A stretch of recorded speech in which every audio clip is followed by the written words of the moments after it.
Hello there, ladies and gentlemen, and today I have with me a little bit of a different car. So it happens to be that the BMW dealership that I actually work at is right up next to a Mazda store, and we just got our first CX-90 in. This is a very well-equipped model with about a $58,000 price point, and this car is actually designed to compete against the Germans. So this is the new Mazda CX-90. This is a 2024, so this car is very interesting.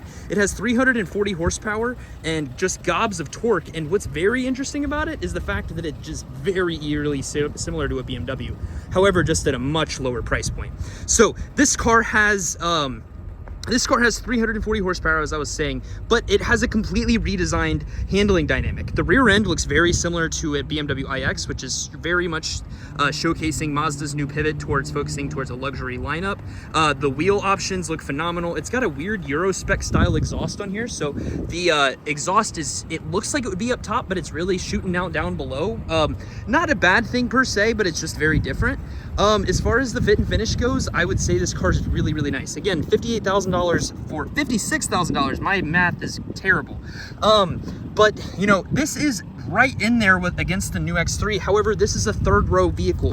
I'm 5'8", so I'm really short, but I'm able to sit comfortably in the back seat without having to worry about everything too much. You've got these nice captain's chairs. The middle row is extremely comfortable. You've got this, I'm not sure if this is leather or leatherette, but it does feel really premium. You've got the nice contrast brown stitching line in there, which does really, really bring the entire car together.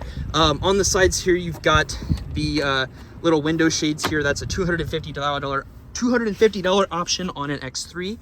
In the center row, you've also got these handy dandy little cup holders, which are cheap and definitely are going to get knocked over by kids. Not exactly a good design for that. I haven't tried to drink in them, but let me show you what this looks like back here. It's really not bad. I mean, like, I can comfortably get my knees you know, in the back of this car. Oh my goodness, I may have lied. Once you get crammed in there, I've got, you know, about an inch or so of legroom, which is really nice. And then the interior quality is really nice as well. You've got a color matched headliner to the interior, which looks beautiful and really starts to premium upclass the interior. USB-C controllers back in the rear seats, plus two much better cup holders. These are the kind of cup holders that we want to see, Mazda. Come on, if you're going against the luxury cars, you've got to make sure that you keep it competitive. Speaking of, you know, luxury, you've got the second row climate back here, which is really nice, and two more additional USB Type-Cs. We're starting to see those more and more across the lineup. Kind of a neat thing to note here, whenever you open the door, you actually expose the rear tire, which looks really cool and kind of has like a sporty air to it. Audio quality is really nice, good sound whenever you close the doors, which does make the premium experience a little bit better. However, this is where the good things start to diminish. I don't really have a lot of bad stuff to say about this, but check this out. You've got this literal dagger that just sticks out and is just waiting for you to smack your knee on it. So whenever you get into the car, you place your knee up here, yappa. Dude, that is gonna hurt. I already caught it 3 times just in my short little drive to Target here. Inside of the car, you've got a Bose audio system. It's really nice. Navigation, oops, let me just get those receipts out of there. The navigation system works fine. You've got wireless Apple CarPlay, which is really nice. And whenever you go in to do a new driver, it's actually going to ask for a whole bunch of really cool stuff.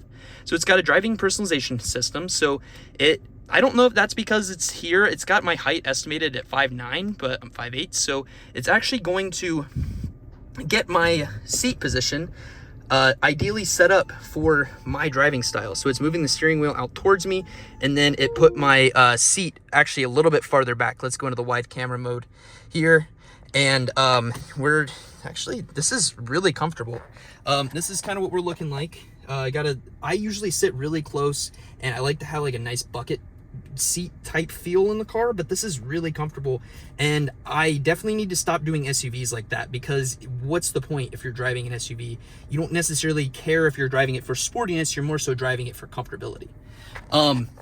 So that's probably one of the coolest features in this car that I would really wanted to talk about. Next coolest things are you've got your safety systems all around the car. You've got adaptive cruise control with lane keep assist, which is really nice.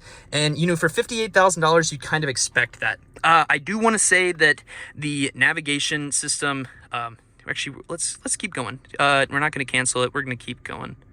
So save. Okay, that's all that it really is. Is it just, oh, shoot. Okay, Turn your head and alternate between looking left and right outside mirrors until you hear an audible alert. Okay. Let's do this. Wow. Driver recognition complete. Your face has been successfully associated with your driver profile. Edit driver profile name. We're not going to worry about that. Save. Wow, that was really easy and it worked really fast. The navigation does feel slightly out of date. The screen icons look a little bit cheap compared to some of the competition, but they do have a nice digital display in here with 3 different icons, and it seems like it's really high resolution, which is nice. You've also got a nice heads-up display. I would like to see the resolution a little bit higher on the heads-up, but it's not bad. Memory seats located over here. It's in a good position. I do also want to note that whenever these cars aren't super duper loaded out, they're not near as nice as this. So you do have to load them up with some options for it to be nice, but the drive is still geared towards being a very sporty vehicle. My general sales manager, or my general manager, Robert Sabaw of my Mazda store, actually mentioned that this thing handles the second best next to a Mazda Miata, which says a lot considering the Miata handles phenomenally, but however, it definitely handles like an SUV, Robert. I don't really know what you're talking about there, but yeah. This is my first time throwing it into sport mode. So you've got your little mDrive controller here, and then you just pop that up, it changes your gauges, makes them a little bit red. But let's go see how this sucker drives. I don't love the shifter. It's a little bit strange, takes some getting used to. Once you get used to it, I think it's probably fine. The material quality is nice. You've got this silver embedded down inside, so you're not going to burn your hand whenever you're grabbing it in the middle of the summer, something that a lot of companies don't think about. They put all this aluminum in here, and you just burn your hand on it all the freaking time. It's very silly. Little camera button. The top-down camera is nice, high quality. The backup camera is a little bit too wide, and it does feel a little cheap when you're going to use it, but not bad. It does. This car is really freaking cool. I need to get some air on in here. It's burning up. Pop. All right, set to 63, so that'll be nice here in just a second. All right, let's take this sucker out on a quick spin. We're in drive, and I think we are ready. So I just drove this thing right up the street from my dealership just to our local Target, as I figured that's probably where the target audience is.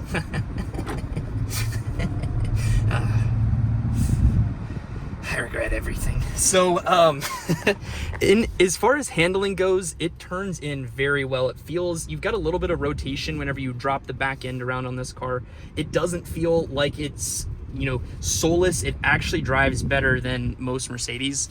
I would say it's not quite as fast as the GL450, which is the V6 variant of the Mercedes, but it's almost as fast whenever you look at a drag race. Car and Throttle did a fantastic video kind of going over the 3 and BMW X5 6-cylinder, the 40i, against a GL450, and then also against the CX-90. And the CX-90 did pretty well. It wasn't quite able to hold up, but you're also facing about 20 to 30 grand less in price, depending on options, especially once the 50i or the new 40i comes out with an additional 40 horsepower. It's not going to be able to keep up, but it's not supposed to. It's supposed to be a fantastic, inexpensive alternative, especially considering where the current economy is at.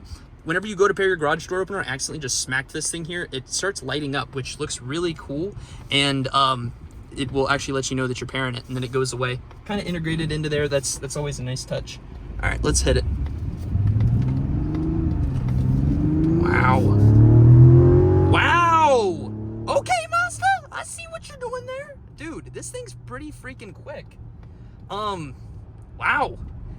It really changes in sport mode. Whenever I was driving it around in comfort mode, it was very comfortable, but it wasn't exactly what we had considered a sporty car. But whenever you give it a little bit of beans, dude, I see what they're saying. Like, it legitimately kind of gets a little bit of rotation on you, and it drives and handles absolutely phenomenally. Just very impressed, Mazda. Wonderful job. Steering wheel quality feels nice. It doesn't feel like it's gonna wear out. It's almost the exact same as BMW. The infotainment, man, it really irritates me.